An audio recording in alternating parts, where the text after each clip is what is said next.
Viewers, before I play this clip, watch what happens when Senator Jane Hume asks the question the government does not want carried to its moral conclusion. She challenges the minister on what position this budget has left young Australians in. And the question matters because the budget is being sold as fairness, housing reform and help for the next generation. But beneath the slogan sits a harsher reality. Young Australians are already carrying inflated house prices, rent pressure, student debt, cost of living strain, insecure savings, and delayed family formation. Now they're told that the pathway forward requires more tax pressure, more market disruption, and fewer homes that would otherwise be built. The government says its reforms will support more owner-occupiers over the decade, but that claim does not erase the damage if the same budget settings reduce supply, lift rents, punish young savers and make the road into ownership more unstable. The room begins to reveal the problem. Hume asks for the live position of young people. The minister waffles, the answer stumbles, the language repeats.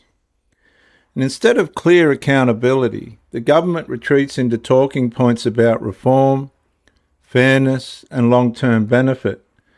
But young Australians do not live inside talking points. They live inside rent increases, deposit pressure, tax drag, price uncertainty, and the fear that the ladder is being pulled up while they are trying to reach the first rung. And this is not simply budget management, viewers. It is intergenerational displacement dressed as reform.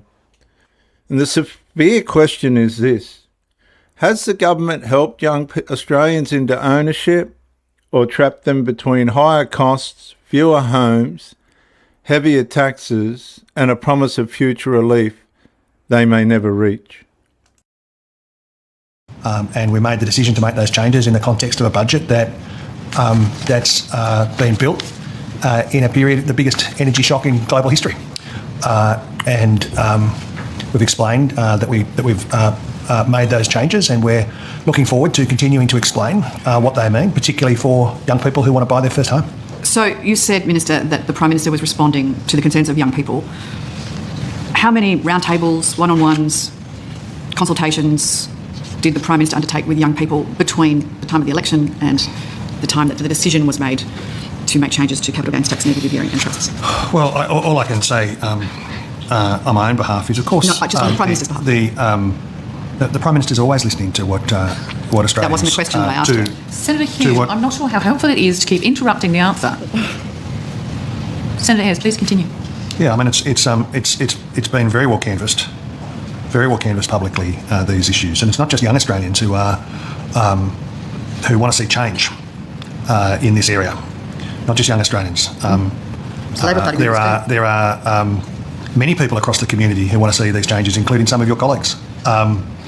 And that's why I think, and I understand the political tactic, you're focused on the kind of process questions here.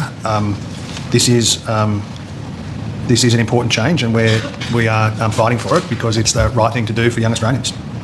Minister, young Australians were worse off in November last year when the Prime Minister asked the Treasurer and Minister Gallagher to undertake analysis of negative gearing and capital gains tax. Were they worse off then than they were in April 2025 when the Prime Minister said that there were no changes and that report hadn't been commissioned? Well, Senator, the government formed a view over the preparation of this budget that this was the right reform at the right time. Why the right time? I think, well, because it's budget time. Yeah. You'll have plenty of opportunities in budget estimates for Treasury. Yep. To engage with them on these questions, and I'm sure they'll be delighted to answer your questions. Did the Prime Minister personally authorise ministers to develop options that would breach the tax promises that he had made, by his own account, over 50 times prior to the election? And perhaps we could ask the department whether that was the case. Is that something that the department worked up, a personal authorisation? Senator, the ordinary course of the development of the budget is it's a cabinet decision for the government of the day to decide the nature of the budget package. Oh, I don't think there's much more I can add to than that. When did the department find out that the position of the Prime Minister had changed on those issues? Senator, it's a budget process. It is captured by all of those questions. No, but I was asking the department. But they can't give a different answer. It's a budget process. It's a cabinet process. It's an ERC process. That's the way the system works, and it works in that way for very good reasons. That exchange should trouble every Australian parent, worker, renter, student, apprentice and young family trying to build a future.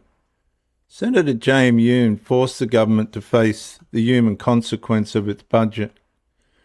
What has this actually done to young Australians? And the answer was not clear. Again, it waffled, stumbled, it repeated itself. And that matters because young people don't need political reassurance. They need a viable future. They need homes that exist, rents they can survive, savings that are not punished, and work that can build wealth. Policy does not promise help while making the path harder. The government can claim its reforms while help more Australians become owner-occupiers over time. But if the policy also places pressure on housing supply, rents, investment, savings and confidence, then young Australians are being asked to trust the theory while living through the cost. And that is the contradiction Senator Jane Hume exposes. A budget cannot claim to defend the next generation while leaving them with fewer homes, higher pressure, heavier tax exposure, and more uncertainty around the basic possibility of ownership. And this is not just economics, it is stewardship. A government does not honour young people by using them as the moral cover for policies that may leave them worse off in practice. And when the minister cannot answer plainly, the room again gives the answer the government avoids. The final question remains, viewers, did this budget genuinely open the door for young Australians? Or did it move the door further away while calling the damage reform?